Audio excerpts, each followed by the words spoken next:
All right, let's talk about one of the most frustrating things about AI today. It's memory, or, its total lack of one. Today, we're diving into some really fascinating new research on an idea called nested learning. And this could be the key to finally letting the AI you use every day actually learn and remember from its conversations with you. I mean, you've probably felt this, right? You can have this amazing, hours-long conversation with a chatbot, get everything perfectly dialed in, and then the next day, poof, it's gone. It's like you've never even met. And this isn't just some minor bug. It's a huge, fundamental limit on how even the smartest large language models are built. They're incredible, but they are completely static. So to really get our heads around this problem, the researchers use this powerful analogy from neuroscience. It's a condition called anterograde amnesia. Basically, a person with this condition can remember their entire past perfectly, but they are physically unable to create new long-term memories. Every single moment feels brand new, and nothing ever sticks. Sound familiar? And the comparison is it's perfect. An LLM's knowledge is basically flash frozen the second its training stops. It can't learn a new skill, it can't learn a new fact. All it knows is what's right in front of it in that little context window, and then it's gone. The model is basically trapped in this single, fleeting present moment. So if the problem looks like a brain problem, well, it kind of makes sense to look to the brain for the solution, right? And that's exactly what the researchers behind nested learning did. They took their cues from the most powerful learning machine on the planet. I mean, when it comes to what we call continual learning, the human brain is the undisputed champion. It's constantly updating itself, adapting, weaving in new information without forgetting the old stuff. And this incredible skill is called neuroplasticity, and it's what lets us learn from our experiences our entire lives. So how does our brain pull this off? Well, neuroscientists have found it uses this kind of brilliant two-speed system. First, there's a super fast online phase that stabilizes new memories almost instantly. Then, there's a much slower offline process that replays those memories and files them away into long-term storage, usually when we're sleeping. And here's the absolute key insight. Current AI models, they're totally missing that first rapid step. They have the long-term knowledge, but no way to update it on the fly. And this is exactly where this new paradigm comes in. The researchers call it nested learning, and it's not about just making AI bigger or deeper in the ways we're used to. It's about fundamentally rethinking how it's built from the ground up. For the last decade, the name of the game in AI has been deep learning. You just stack more and more layers, one on top of the other, like building a giant tower of blocks. Nested learning says, let's try something else. Instead of just building taller, it adds interconnected levels that can all operate at different speeds. Think less like a stack of blocks and more like a set of intricate, nested gears all turning at their own pace. The core mechanism that makes this whole gears idea work is something the paper calls update frequency.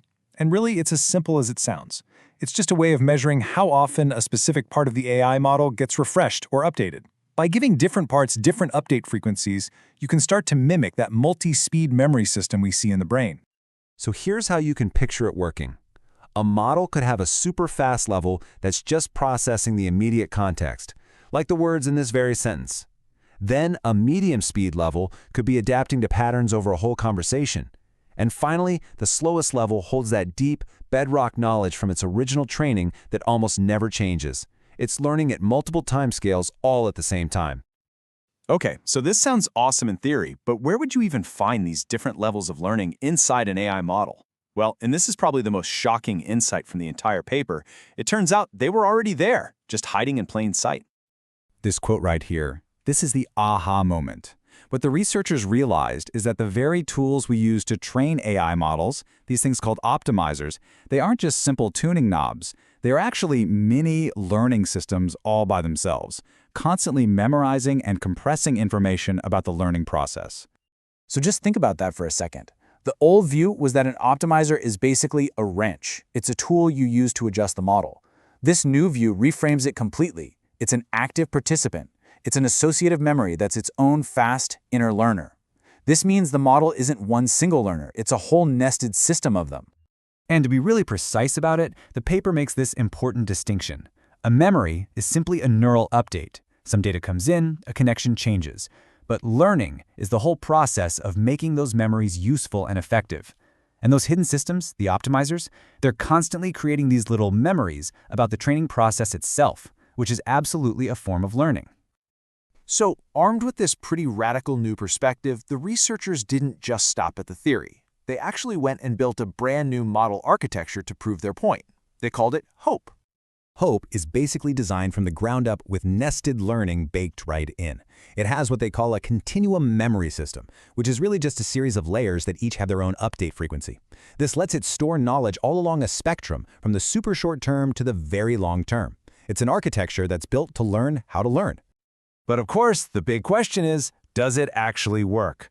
Well, this table lays it all out. You can see how some other really strong models perform on a bunch of reasoning tasks. And then right there at the bottom, you see HOPE. It just manages to outperform them all, achieving the highest average accuracy. Yep, there's that number, 57.23. The proof, as they say, is in the performance. By designing a model based on these principles from the brain, this multi-speed, nested idea, the researchers created something that could actually beat other state-of-the-art architectures. The theory works in practice. So let's zoom out. What are the big picture implications here? This isn't just about one new model that's a little bit better. This is about pointing toward a whole new direction for AI research. So what are the big takeaways? 1. Nested learning shows that AI can be built to learn at multiple speeds at once, just like the brain. 2. We can actually design models that are self-modifying, that adapt their own rules as they go. 3. This gives us a concrete roadmap towards that holy grail of true continual learning, AIs that never stop improving. And finally, and this is so important, it shows us a way forward that isn't just about making models bigger, it's about making them smarter. And that brings us to our last thought. The research we've looked at today is a huge step towards an AI that can remember, adapt, and grow right alongside us. So that leaves us with one big question to ponder. If an AI could truly learn from every single interaction you have with it, what would be the very first thing you would want to teach it?